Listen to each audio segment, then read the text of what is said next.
I'm going to turn it over to our other Angela Bedeau, chair of the CWI Labs Board of Directors, so we can hear more from Machell about her personal journey as well as Lowe's efforts toward a diverse and inclusive workplace. Thank you. Thank you, Angela C. Thank you so much. Well, Hello. I think it's still morning. I'm not sure. I think it's still morning. Yeah, it's still morning. Thank you for being here, Machell. Thank you for having me. You're welcome. And before we get started, I just want to remind everybody in the audience and also that's looking at us online today. Sure. We have many online participants about exactly what we're doing here at the Center for Workforce Inclusion. You know, older workers are the fastest growing segment of the workforce, and it's estimated that over 150 million jobs worldwide will shift to older workers by 2030. And yet, workforce training programs and employer talent pipelines continue to target younger workers oftentimes. Only 4% of firms have committed to programs that help integrate older workers or support a multi-generational workforce. The center estimates that fewer than 10% of workforce development programs target mid-career and older workers. And as we've heard today, economic success depends upon an age-inclusive workforce prepared with the skills required to be successful in the modern workplace. And so I'm very, very honored to be with you today and talk more about what Lowe's is doing in this era. To be here. Well, thank you. Before we get started, to let our audience know a little bit more about you, we know that you're in charge of the Lowe's HR function and you have responsibilities over various aspects of the business, not only here, but also in Bangalore. So can you tell us, two parts, a little bit more about what those responsibilities entail, and then also give us a little insight on your day-to-day work you're doing at Lowe's. Absolutely, Angela. Thank you so much for the question, and thank you for having me today. Before I answer the question, I just want to talk about some of the folks that I brought along with me. So we have Ray Malouf, who is the Vice President of all things talent, so end-to-end talent. So Ray, thank you for being here. We have Michael Piper somewhere in the room who's responsible for our military recruiting. And thank you. And also Stephen Johnson, who is Director over Diversity and Inclusion for Lowe's. So I just want you to recognize and see the folks who are here, just to connect with them as well. So I have responsibility for HR strategy for talent, which is inclusive of talent acquisition, leadership development, learning, and talent management. I also have responsibility for, as you said, the HR operations in Bangalore. We're also standing up a pilot in Costa Rica of HR operations, so responsibility for that. For diversity and inclusion, I just introduced you to Stephen. Those are part of my responsibilities, and as well as HR business partner for our corporate functions, so finance, legal, and human resources. Sounds like a lot. Yes, it does. Sounds like a lot. But I tell you what, there are no 2 days that are the same. And so when you ask about my day-to-day, what happens day-to-day, it could be anywhere from navigating between advising executives on their human capital strategies, to leading enterprise-wide initiatives, to working with an amazing HR team to build out and enable Lowe's strategy to be an employer of choice in retail, to coaching and mentoring others so that they can be the best version of themselves. Now, is it true, and I think I read this, that you said that you want to press the evolution of HR at Lowe's? Yes. And what does that mean to you? Listen, we have been very traditional. So we have to reimagine. When you talk about this multi-generational workforce, we have to reimagine how we connect. Either that's through acquiring talent, developing talent, how we performance manage, all of those things. We have to evolve. So I'm oftentimes being very provocative in some statements or thoughts to get people to think about how we do things differently to engage the different generations that we have at Lowe's. Creating some organizational self-awareness. Absolutely. Yeah, absolutely. Well, when Gary announced that Lowe's was set to receive the 2023 Workforce Equity Award, he noted that Lowe's had tangible and comprehensive commitment to workforce equity, including diversifying its management team and board of directors, and overhauling hiring and promotional standards, and fostering transparent and inclusive decision-making. I know Marvin, your CEO, who we just saw, recently celebrated 5 years as CEO. Can you walk us through the Lowe's journey that contributed to where you and your team are today? Absolutely. So I can tell you this, Angela, the last 5 years have been transformational. I've been with Lowe's for 12 years, and I will tell you, Marvin Ellison came in, and he was very intentional about getting us back to the basics of retail, and very unapologetic about it. So as I said to Gary, when he and I were talking earlier, I'm probably going to sound like a broken record because everything is intentional, right, in order to get us to where we are. So Marvin came in and he very quickly made some changes. He was unapologetic about bringing in diverse, functional leadership expertise. That looked very different from what we had previously. He also shared with us that, listen, folks here at corporate, you exist because of our stores, right? Frontline associates and our customers are why we exist. So we either serve customers or we serve those who are serving customers. And at the SSC, we serve those who are serving customers. Marvin's first week in the office was not in the office, right? You get a new CEO, and we're waiting with bated breath for him to show up at the corporate location. He spent his time in stores. That's his priority. They're our bread and butter, and we can't do what we do without those store associates.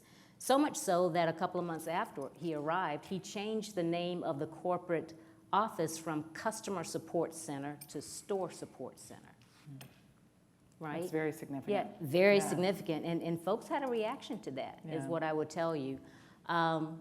Intentionality. Yeah. He did not need, and these are his words, he did not need a consultant firm to tell him that we needed to diversify our leadership team. Right.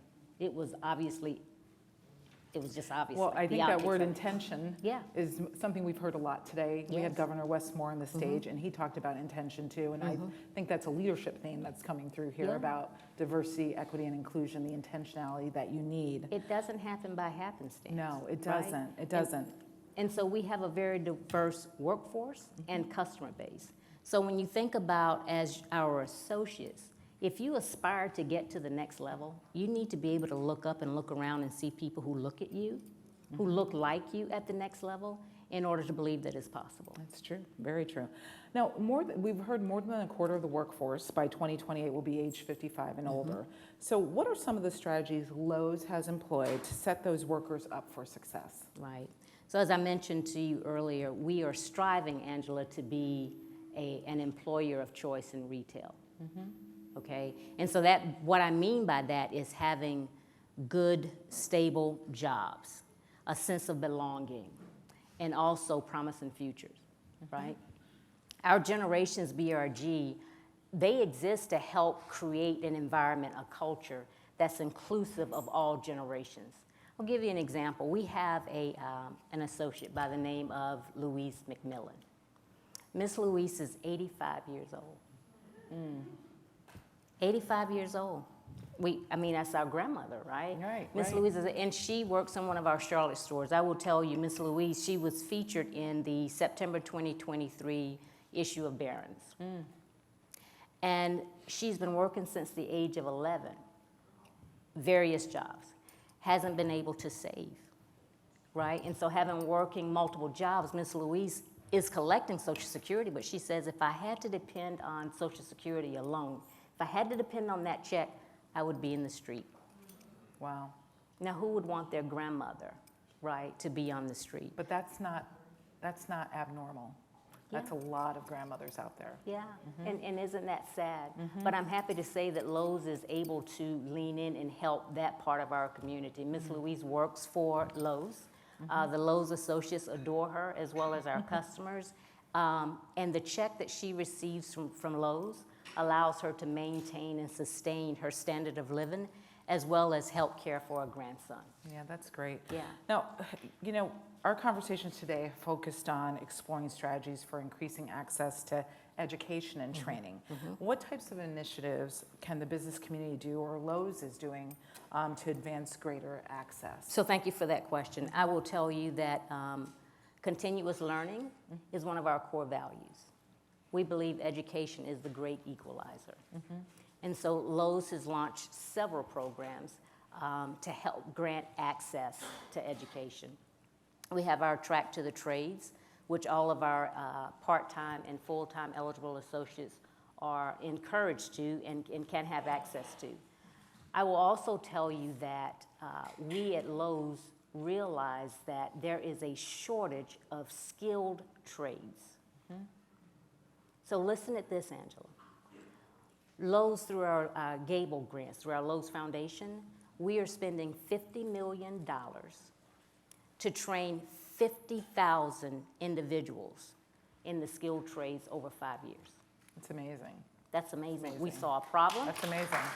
We saw a problem and we created a solution. We also have, I think Angela said it earlier, we have tuition-free programs, right? So our associates,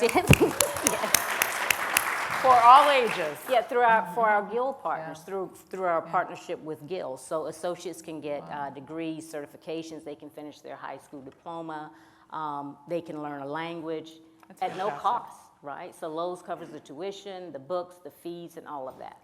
Oh, that's great. Yeah. That's great. And we know that some populations of unemployed workers, regardless of age, require different strategies to engage. And I'm talking about the justice-involved citizen. And for those who don't know justice-involved, those are folks who were in jail or either in correctional youth facilities. Come to mind when I'm talking about that. Sure. What are you seeing among your peers? And just a little statistic on that. I saw that 60% of former federal prisoners age 55 and plus, after 4 years when they got out of prison, they were still unemployed. And if you're 45 and older and you're out of prison, you're 12 times more likely to be homeless. Wow. So what are you seeing among your peers to engage these groups of potential workers? Yeah. So that's a great question. And here's what I would tell you about that. I think, again, you have to be intentional. Right? You have to meet people where they are regardless of how they got there. And so, for example, in 2022, Lowe's served as an executive sponsor of a Second Chance program. Excuse me, so sorry. I'm dealing with a sinus issue or something today. She just got back from India, so we're glad to have her today. Thank you. So in 2022, we served as an executive sponsor of a Second Chance program for justice-involved citizens, and we cover the cost. Our Lowe's leaders spent time with this population, training them on how to interview, on how to write resumes, on just being a part and trying to get back into the workforce. We're also a part of an organization called the Second Chance Business Coalition, which is a cross-sector coalition of large private businesses to help advance and hire those who are justice involved. Angela, over 80 million people are justice involved. That's 25% of our population. So here's what's happening, right? With the Great Resignation, we as employers have lost access to a talent pool that's decided to leave the workforce, right? Here is a workforce, a talent pool that's been untapped that we can tap into, and it's a win-win for those citizens. It's also a win-win for the employers. They get an opportunity to do meaningful work that will help them take care of their families, and for the employers, it gives us access to a different talent pool that we've not had before. Yeah, and it's really demonstrating this cultural shift that you guys have been doing at Lowe's. Like you're really walking the walk and talking the talk. Right. So that's Marvin says we're going to talk less and do more. like that. And that's exactly what we're doing. That's that intentionality that I keep talking about. You know, affinity groups are important to your talent strategy. So can you tell us a little bit about how you think about them at Lowe's and what success you've seen with these groups? Sure. So in 2018, this is when Marvin arrived, but in 2018, we launched our business resource groups. We call them business resource groups, or BRGs. We have 8. So let me see if I can remember them, right? And Stephen helped me out back there. So there's Black, there's Latino, there's women, Asian Pacific, we have Pride, we have Generations, and we have Able, yes, and Veterans. And we have our veterans. And so they help us with business decisions. I will tell you, our merchants will partner with our Black and our Latino BRGs on products that we put in our stores. I used to be the co-chair of the Black BRG, and I can recall there being a situation with our Black Santa, and they came to the BRG and they asked, help us figure this out, right? Does this look like something that, you know, the Black community would? It's an inclusive process. It's an inclusive process. It's an inclusive process. So they're infused into not just educating others about whatever that BRG is, but we're intentional about having a pairing of someone who has an affinity for the group, also an ally, right? That's great. So as we look at what the Center for Workforce Inclusion is doing here, how important do you think the work is that we are doing to bring this narrative forward, and also about, you know, Lowe's view of the older worker? Yeah, listen, so a very inclusive workforce is what we're about. And we can't get there without partnerships like CWI, right? It can't just be Lowe's bringing this to the table, but we've got to have access to all workers. You heard me talk about Miss Louise McMillan, right? 85 years old. The work that you all are doing is extremely important, and we couldn't get done what we need to do as far as becoming an employer of choice without your partnership. Well, that's great. Thank Yeah. you for that. Thank Appreciate you. that. And now, if we look at what's next for Lowe's, if I said, Machell Mims, what is your goal for Lowe's? You see, you know, I always look at the next 5 months, the next 5 years. What do you see in the next, let's say, the next 1 year, the next 5 years, the next 10 years? What do you see for Lowe's? We have to continue pressing on everything. We can't take our foot off the gas pedal on the initiatives that we're undertaking. We're going to continue to invest in our associates. We're going to continue to create an inclusive workforce.